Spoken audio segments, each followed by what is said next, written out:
Hello, my darlings. Okay, today I'm going to try and quickly give you a rundown of what to do for this week. It's going to be a Be the Change project week. I'm excited about this. We were doing the Be the Change project anyway, and now I just feel like the purpose of it has been heightened tenfold. Like, how important is it right now to be making a positive difference in your own life, in the lives of those around you, in our global community? We have a lot of different opportunities to make this project even more meaningful than it already was. So this is an opportunity to record what it is that you did during this very weird and unique time in our history. People are going to ask you. One day they're going to ask what it was that you were up to during this time. And my hope is that in recording this via the Be the Change, you'll be able to look back at a lot of the good things and not just the bad things, which are much easier generally to remember. So our objective is to recognize the positive things that are happening around you and how you can and already are doing things to contribute to positivity. So you've got 5 tasks, okay? 5 tasks. I want you to update your goal, add a new action plan for steps and milestones. For some of you, you might be able to continue your project pretty close to how you were. So if that's the case, I still want you to write updated. I'm able to continue my project the way that I've been doing it. Here's how it's still going to work. So just a little something if you need to update your goal. So I picked some of you out specifically, so I hope you don't mind. But Michelle, I know that you and Ainsley are volunteering, or were volunteering for an animal shelter. So what are you going to do to continue to support that cause? There are ways that you can do it. You can make and donate dog toys or food or something like that. You can support online by sending out information to other people, links to donate to the organization you were working for, things like that. So if you're going to continue to work in that realm, how are you going to make it possible now that you can't physically go to the animal shelter?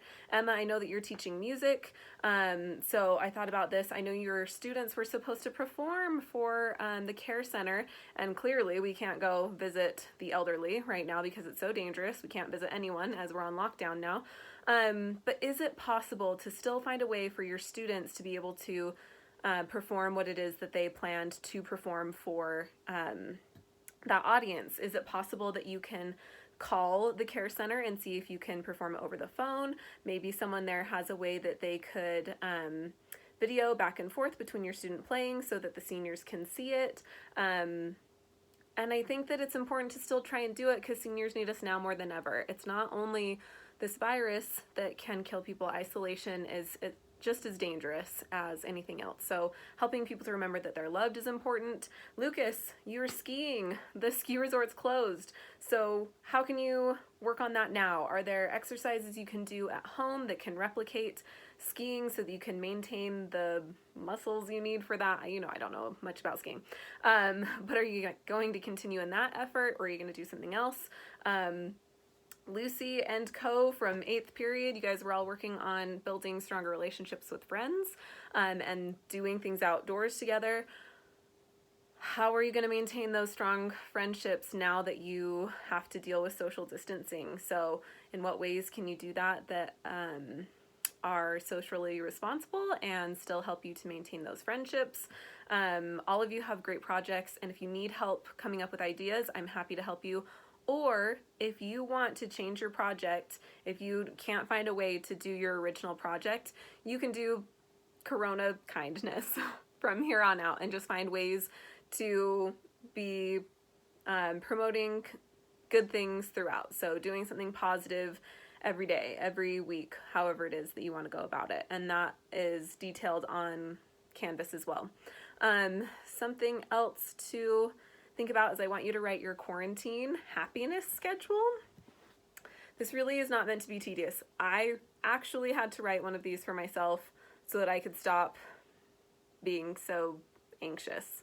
I was having a really hard time. I wasn't getting up at a normal time. I had a really hard time getting ready and being motivated to do anything. And so I did find that my quarantine happiness schedule helped a lot. It's things like get up and go running like I normally did, wash my hair, put on makeup as though it's a normal day, even though I'm not going anywhere. Things like that really can, and research shows, help improve our moods and help us to do better in life. So I just want this for you just because I'm worried about you and it's good for our project. So come up with your quarantine schedule. I want you to either write it or type it, put it right there on your website for March. I know you might already have things for March. We're going to add to it. So if you just end up with a little extra, all the better. Just shows that you're doing more things and there's nothing wrong with that. Number 3, I would like you to update your March or April if you've already done March. I'm okay with either one. Progress and documentation, and I want your progress report to be in the form of a reflection blog because I miss your faces and I just want to see you, and at this point it's going to become more meaningful if I can see your face. So there are some questions to answer, talking about your updated goal, what positive things that you have already done. Tell me about the feedback that you got for checklist number 3. If you don't know how to find your feedback, please tell me and I can help you. But I wrote a lot for you guys, and so I want you to take a look at it and improve because I will hold you to that standard of what I wrote in your feedback. And then you'll upload your video reflection to YouTube or Vimeo. However you did your reflection video for the mid-year presentation is fine if you want to do it that same way, and then add it as your March or April progress and documentation. You need to watch a TED Talk if you haven't done so already. I uploaded a couple different ones about happiness on Canvas that I watched just the last couple of days because I need a little boost. So they're all really great. The first one's my favorite. It connects really strongly to this Be the Change project that we're doing, so that's cool. Oh, I'm already at 6:40. Okay, and then the last thing I want you to do is for your research articles page, I want you to identify something that you're finding particularly difficult at this time. So some examples I gave: sleeping, being away from friends or family, getting outside, boredom, feeling anxious or afraid. So something that you are having a hard time with. For me, it's sleeping. I am not sleeping, especially on weekdays, hardly at all. And even when I am sleeping, I'm having nightmares. So I want you, and I'm going to do it too, you can look at it on my website, find an article about the thing that you're struggling with. So I'm going to search how to sleep better when feeling anxious or fearful. And I'm going to see if I can find things that I can implement into my own life to help me do better with that, because I love to sleep and I miss it and I want to sleep. And then I've got a checklist at the bottom of that page for you to take a look at. I'm excited to see what you come up with. Please email me, let me know what you need, how I can help you, and you're just amazing and you're going to do great things, and I'm sure you already have, and I look forward to seeing those examples.